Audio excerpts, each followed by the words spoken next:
Alright, so today is gonna be the first day that you guys are gonna see me in the field. I'm not really doing anything.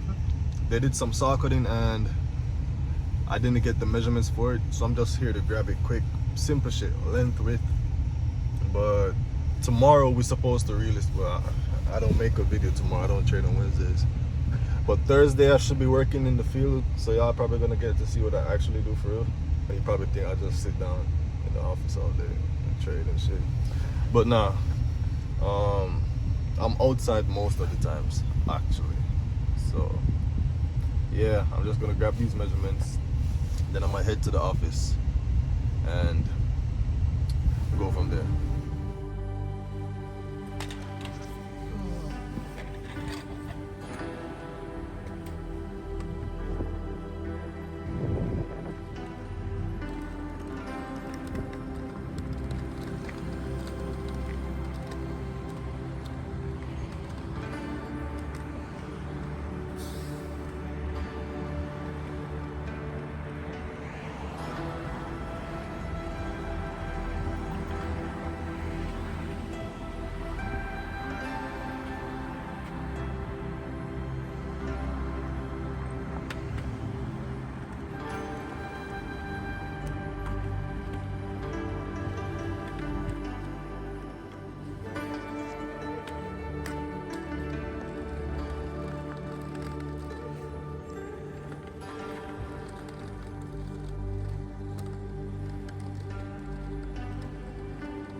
Oh, you almost had it.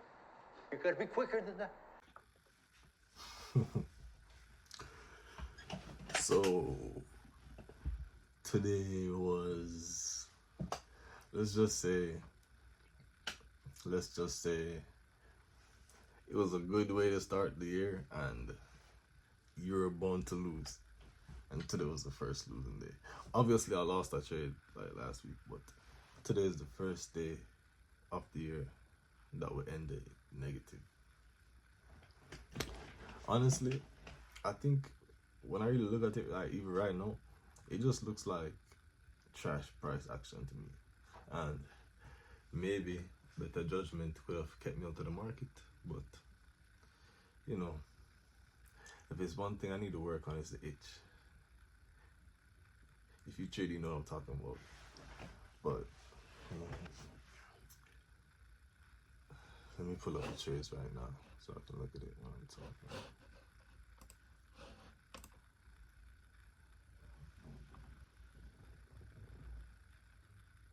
S&P 500. So the two trades were on S&P 500, right? SPX. And did I lie? No, I lied. The two trades were on NASDAQ. One was a buy, one was a sell. The first trade that I took was it was a sell off of a double top. Now, obviously, two setups like that occurred last week. The first one, I missed it because I didn't feel comfortable taking it at the time. The second one, we took it, we won. This time, we took it again, but it ran into a demand. And when it ran into the demand, it held and it obviously went. And I probably could have closed it, but I figured, listen, I'm gonna just let it do what it do. It had less risk on it, and I was like, I'm gonna just let it hit stop loss if it do. The thing about this setup though, it was like the EMAs were all over the place. They were in the wrong positions and it wasn't looking really good. I figured that the demand wouldn't hold. So it's not that I didn't see it or consider it, but I was banking on it not holding, especially where the EMAs were like aligned. I was figuring like I could see it faking out for the buys and then continuing to fall. Obviously, that's not what happened, you know, and it hit my stop loss. I used the limit order function, so I just put in whatever I'm risking, and then you know it does it. Whatever I put my long or short position, it just automatically puts it in. I don't check to see how many points. I knew it was a big stop loss because I only had maybe 2 or 3 contracts. But what happened was, with the 2 or the 3, if you add 1, it's way more than what I'm trying to risk. But at the one that I'm at, it's under what I'm trying to risk. So without choice, again, I had to take a trade with less risk. So because of that, right, when that trade lost, I didn't take like a full position hit because I was forced into taking a smaller position. Because I'd rather take a smaller position than take a big one. Let's say I'm trying to risk $100, and if I add 1 more contract, it's gonna be 150. But the contract size that I'm at right now, it's only 90. I'm definitely taking the 90. Instead of over risking to get the 150. So that's what I did. So my contract size was smaller. So when I lost, I took a smaller hit. And therefore, I went back in the market. I'm thinking I should probably be one and done more often when I lose. When I win, I'm usually one and done. But when I lose, I have a tendency to keep wanting to go back for that second trade. I did it here and I lost again. But due to the same issue with like the stop loss size being so big that I could only use like 2 or 3 contracts. So basically, taking the 2 trades, the losses added up to like roughly just about 1 position size. So I kind of, you know, even though I took the 2 L's, the way how I managed it or executed whatever allowed me to like not take too big of a loss to where it's like affects me. Because that's one thing I could like speak to. Even though I'm not like perfect and I'm far from it, like just the response to losing, the emotional response to losing, it's a whole lot different. I was annoyed, I'm not gonna lie. I was annoyed throughout the day, but I wasn't like, there wasn't a real physical manifestation. I remember I used to be like banging desks and punching shit and cursing and doing all this stuff. Now I'll get annoyed, I'll probably just be quiet, but you know, it's whatever, you know. I always say, bro, in this shit, you gotta lose to win. So you literally have to lose to win. So when the losses come, you can't cry about it. And it is what it is. We had a great start to the year. The second setup was, it was buys. It was a breakout buy. And basically, talk about teasing. Basically, I took it, went maybe 3/4 way to 1-to-1, reversed, hit stop loss. I let it go. I didn't like close a break even or whatever. In between where my stop loss was, there was like an area of support. So I was kind of like just watching it to see if it would hold. If not, and they didn't hold, then I took the 2 losses. As I said, I didn't take a huge loss. It wasn't like 2 position losses, but you know, looking at it, I think the price action was pretty trash. This is like some Wednesday.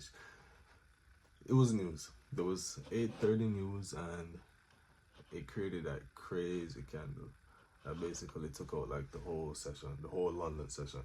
So it was kind of shitty to begin with, and it probably should have been a no trade day, if I'm being honest. But you know, that's another thing. I gotta just either that, or I should have probably waited until the afternoon session, cause I don't know, but we can't. Sometimes it's like good to not try to overanalyze your losses, cause as I said, sometimes some losses are just losses. But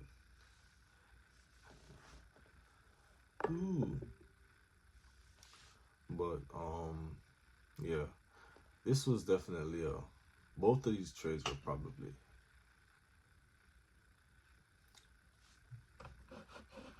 C+ trades. C+, maybe B-. But tomorrow's Wednesday, we don't trade, and then Thursday I'll be back again. One thing I always try to remind myself is that it's not the small losses, it's not the individual losses that is gonna, like, you know, deter you from your goal. It's those days when you lose it emotionally and mentally, and you know, you end up losing crazy amounts, you know, weeks and even months worth of progress in minutes. And I believe that I'm at a point where I can totally avoid that. And so basically, these losses don't bother me, or at least I try. Or at least these losses don't bother me near as much. And really oftentimes it's not the loss that bothers me, it's the reason for it. And sometimes if I feel like it's something easily avoidable, I get frustrated, not because I lost, but because I didn't execute properly, if you get what I mean. Listen, still got 2 more days, still enough time to turn this week around.